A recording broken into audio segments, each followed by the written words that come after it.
Hoje eu não saio não, hoje eu vou ficar em casa, meu bem. Hoje eu não saio não, eu quero ver televisão. Hoje eu não saio não. Olá, alunos do 8º ano.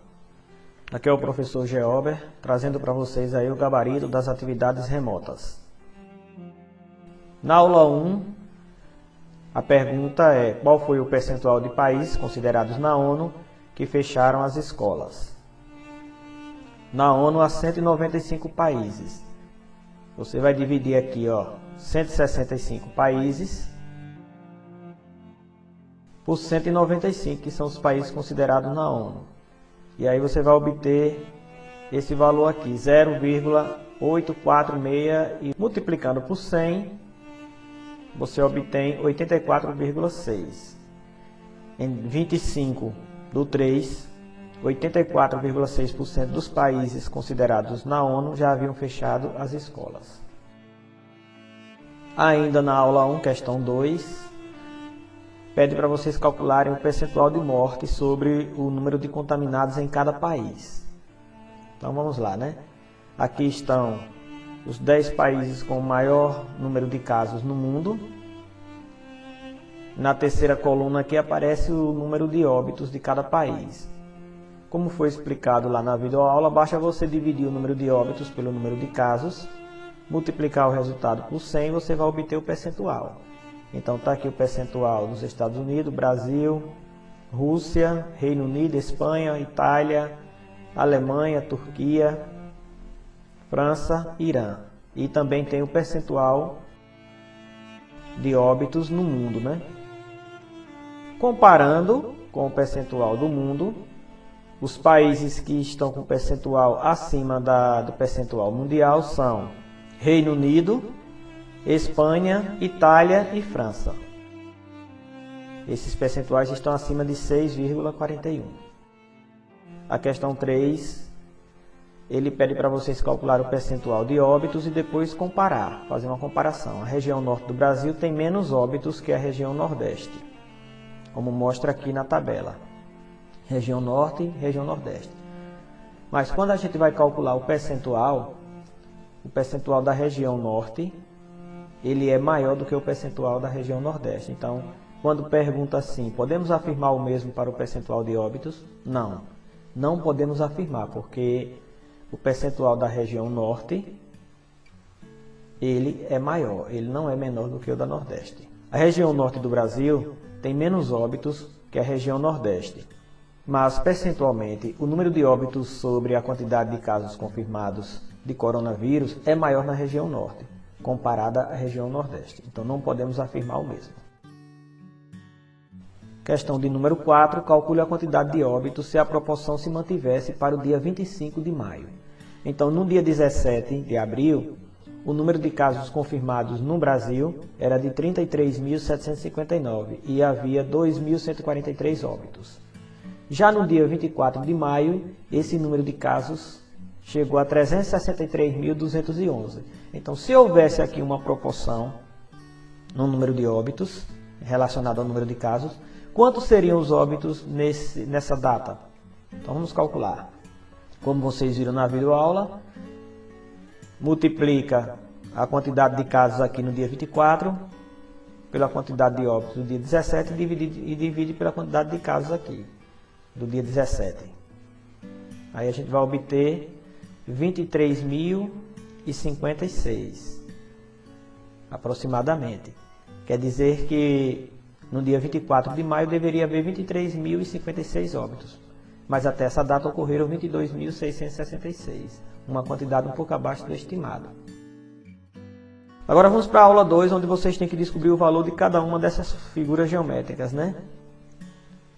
A soma desses 4 elementos aqui tem que dar 24, aqui tem que dar 28, 26 e 26. Na vertical, a soma desses 4 aqui tem que dar 26, aqui 27, 27 e 24. E a dica é que o pentágono é menor que 8. Então, seguindo aqui, né? Como o pentágono tem um valor menor que 8, por tentativa a gente vai substituir por 7.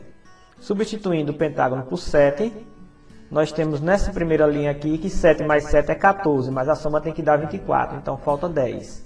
Assim sendo, cada triângulo desse aqui vai valer 5. Porque 5 mais 5, 10, com 14, 24. Então, o triângulo valendo 5, né? Colocando aí o número 5 no lugar dos triângulos. Agora nós vamos para essa coluna aqui, ó. 7 mais 7 é 14. 14 para 26 falta 12. Então, cada uma dessas estrelas aqui vai ser 6.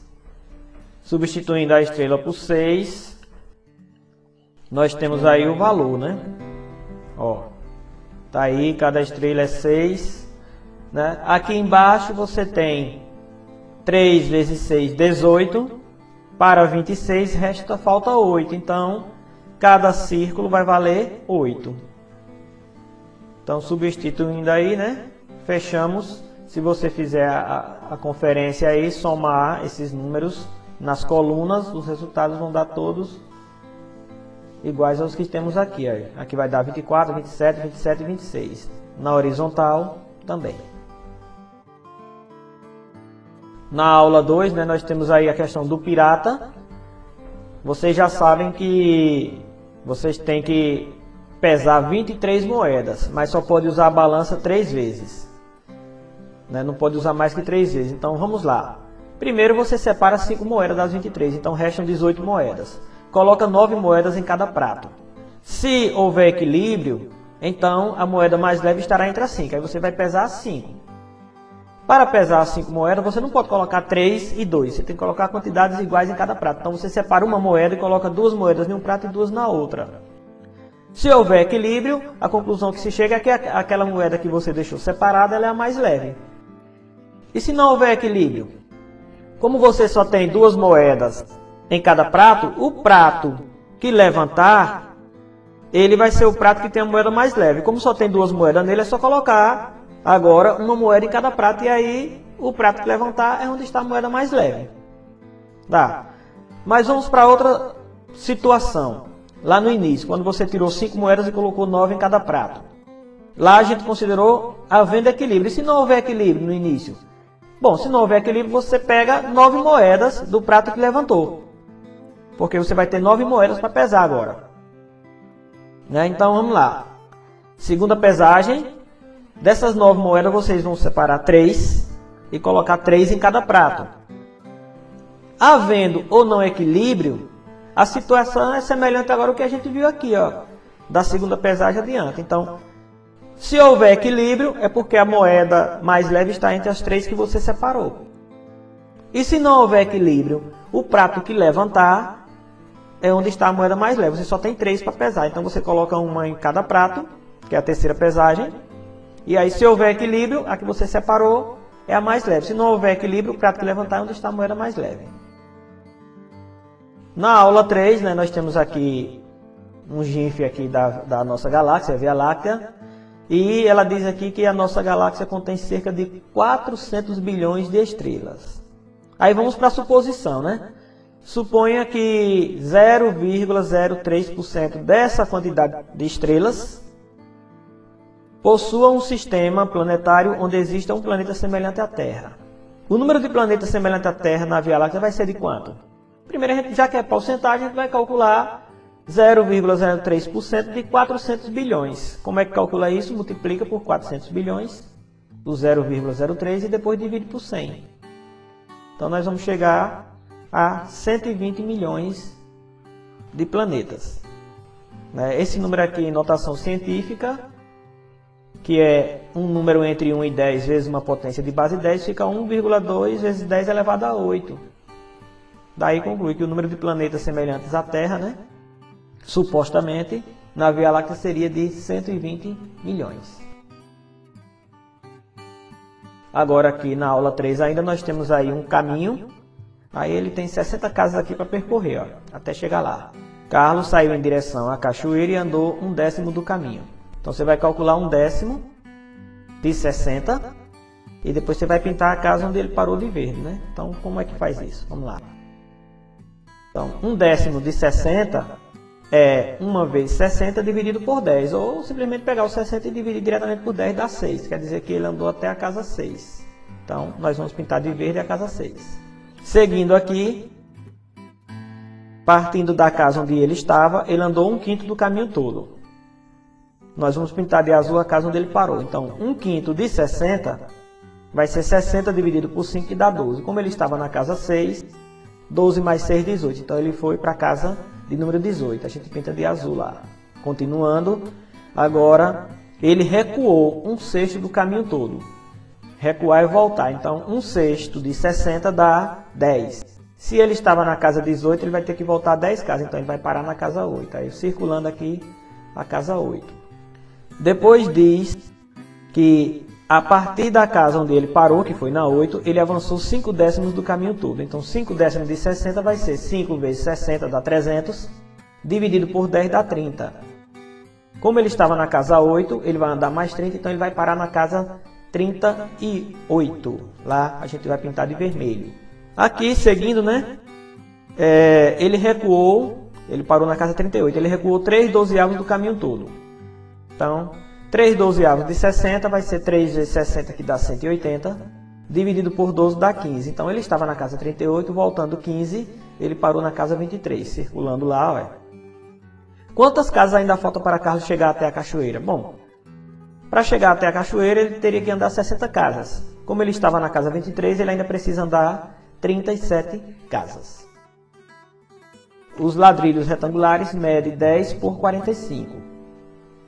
Esse amarelo aqui, ó, o lado maior é 45 e o menor aqui é 10.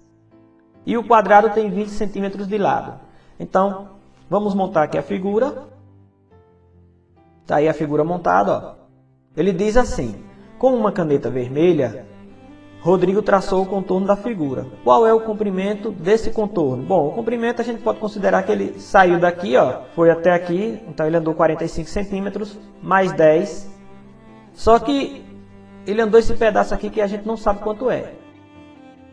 E foi seguindo, ó, até chegar ao ponto onde ele partiu. Ó. Pronto. Então, qual é o comprimento desse contorno todo? A gente precisa descobrir quanto é que mede esses pedaços aqui. Ó. Então, como é que calcula isso?